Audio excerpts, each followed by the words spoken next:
There's a few tips that I wanted to go over with you guys before I finish this video. And it's some things that I ran into, some issues, and some things that if you haven't done any sewing before, could potentially be a problem for you. So we're going to go over them real quick here. So in the pattern for the shirt, at the bottom of it, there's this curve that happens, and I forgot to go ahead and sew that up before I put the three pieces together for the shirt, and so it was a little bit harder for me to sew the hem up, particularly right here where each of the pieces came together, because it curves up on each piece and you have to try and get that curve right.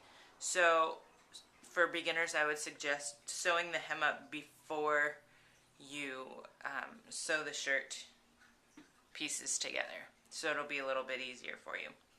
Another thing when you're sewing up a curve with any pattern, doesn't matter, you're kind of going to want to take it through your foot at a curve, and you're going to just kind of push along like this so that you can continue to get that curve to form. So if you just go through straight across, it's going to end up going like all over the place, and it's going to mess up your curve, and it's going to just look kind of bad. Another thing is this shirt called for a lining. I didn't want a lining because this was, you know, heavy enough of a fabric that it wasn't going to be see-through and anything else that was going to be a problem. So I just left it like this. And to keep my shirt from fraying, I ended up using a zigzag stitch here to kind of finish off the seam. You can do this with all sorts of different kinds of stitches. I don't have the machine that you would need to go ahead and just cut off the excess fabric and finish it off perfectly, because that's another buttload of cash that I'd have to dish out for it. And so I just use this stitch that's called the faggoting stitch, and it'll kind of finish it off as it is. And if you're really worried about your shirt fraying, like with this one I am, because I made another mistake of cutting, and I'll get to that in a minute. But you can go to like Joann's or a fabric store, anywhere basically, and find a no fray glue adhesive, and all you do is you just basically run a thin strip along the edges and kind of rub it in so that it'll kind of flatten everything for you. And it'll be a little stiff and kind of scratchy sometimes, so undershirts are approved and encouraged sometimes. So yeah, I did the faggoting stitch, and then I took a straight stitch and I went along the inside of it so that I had a straight inseam to come out the other side. So instead of the faggoting stitch, which is a zigzag, where you would be able to have little creases in the seam, I did the straight stitch, so it's just automatically straight. That helps to kind of also enforce that the shirt stays together and doesn't, sometimes if you do just a straight stitch to hold something together, the two pieces will start to separate because of wear or whatever. And so this faggoting stitch will kind of help with that as well. And I use that for all the major parts of the shirt that I was worried about coming undone, which was basically each of the sides and putting the collar on to the top of the shirt. I did that there, and the top of the shirt here, the top seam from the shoulder and the neck.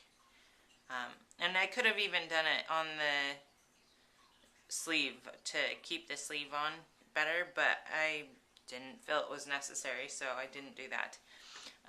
Another thing you can do with your patterns is once you're done sewing the part together that has I do these little flaps to say where to connect them so that they match up.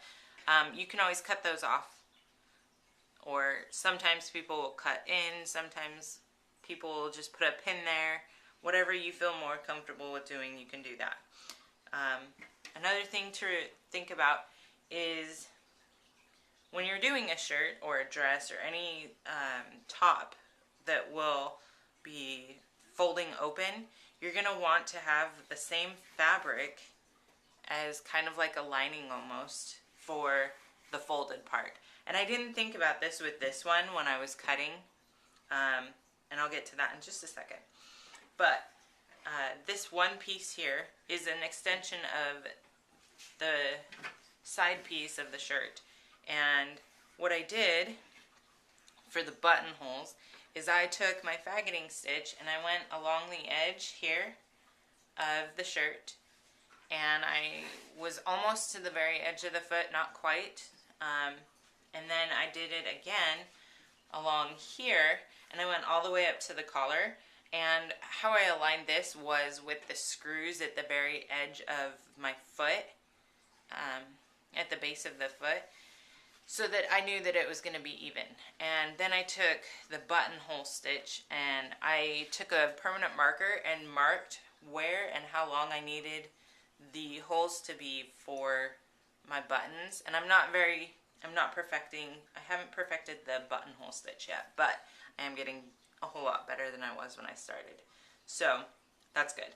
And then what you do is you just kind of go along the edge and the perimeter of that little mark that you make. And when you're done stitching it up with the buttonhole stitch or the zipper stitch, whichever you decide, you can fold it in half the hamburger way and cut a snip, and then you can fold it in half hot dog way, and usually you can just take your scissors and cut straight across and it'll cut the rest of it out.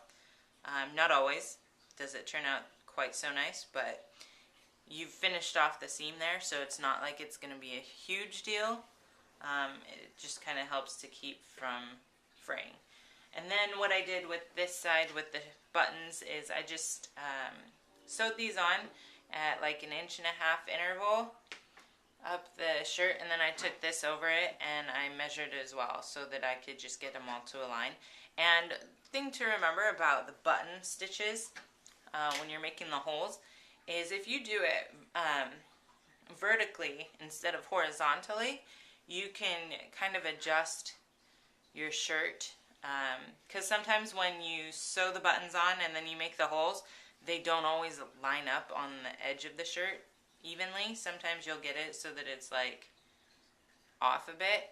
And so if you do the holes so that they are vertically, you can kind of adjust your shirt a little bit that way. If you do it horizontally, it would just spread. And the way I did it with these shirts is I made it so that the faggoting stitch on both pieces aligned so it was even and looked nice. If I had done it horizontally, then when I wear the shirt, they could spread, and you have a higher chance also of stuff coming loose.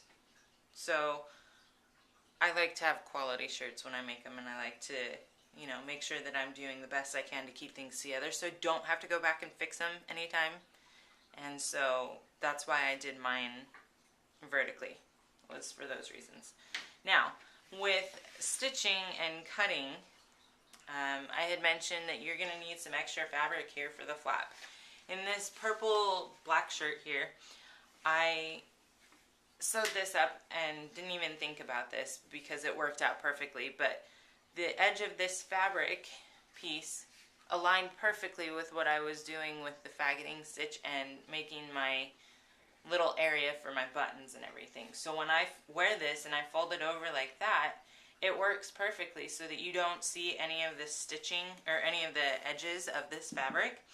And what I could do is I could glue this to the shirt itself so that it doesn't flop around, but so far wearing it, it hasn't been a problem, so I'm not going to bother with this shirt in attaching that.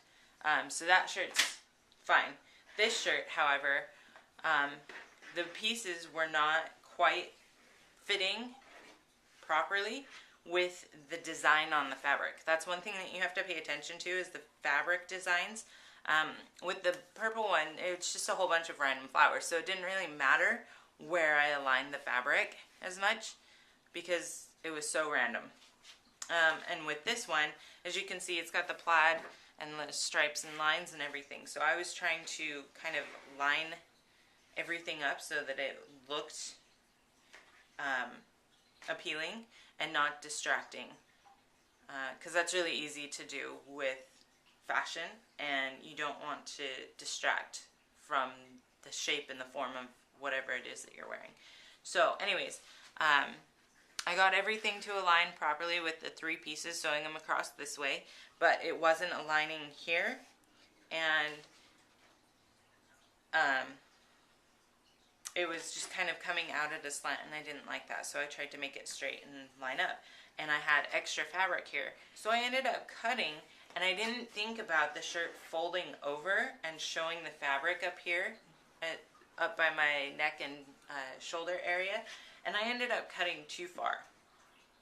If I was smarter and had thought about this a little bit better, I probably would have come to about here and then just kind of tapered it out that way instead of coming all the way up this high, and then tapering it out, which you can't totally see that well right now.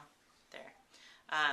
And I used a liquid glue, which turned into a powder, and it's not working very well. So I need to go to the store and get some no fray glue so that I can keep my shirt from fraying, because I wore it yesterday and noticed that there's some pieces that are starting to come loose from the glue that I ironed on, and it's fraying more than I would like right now. So just be careful that when you're making any type of blouse that you keep this little area here in mind. And then another thing that I wanted to mention was with the collar. So what I did with this shirt, which was a little different from the other shirt, is I took and I ironed it so that it was all flat, and then I folded the pieces over and ironed it that way so that I knew that I was going to be able to have it predefined. And it kind of came undone a little bit, so my stitching is not totally straight along the line of the edge of the collar. It is on the line of the shirt, but it's not on the edge of the collar.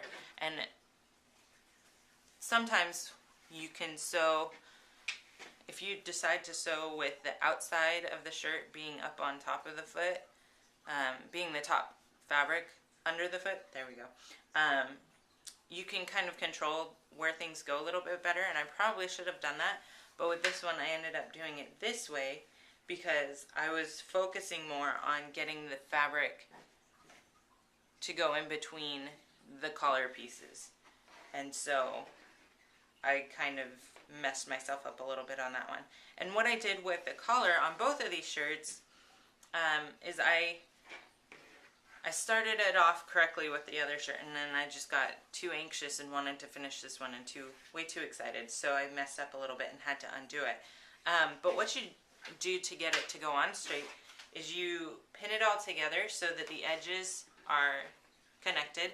And what I did is I started on this side here and pinned this portion of the shirt together, and then I came over here and pinned this portion of the shirt together, and then I made a little overlap where the 2 pieces of the shirt actually connect to the back portion, and then I went and I found the middle of that, and then I pinned outward on both sides of that, so that when I sewed it together, it created this little overlap here for expansion and moving of your shoulder. Some shirts you'll see that they either have it on the sides by the shoulders, or they'll have it here in the center of the shirt where sometimes there's a little hook or loop, or it's just a little fold over right here in the center of the shirt. I didn't want that. I wanted it at my shoulders, so that's why I did it that way. You can go ahead and pin it and have the overlap be in the center if that's what you want. It's up to you.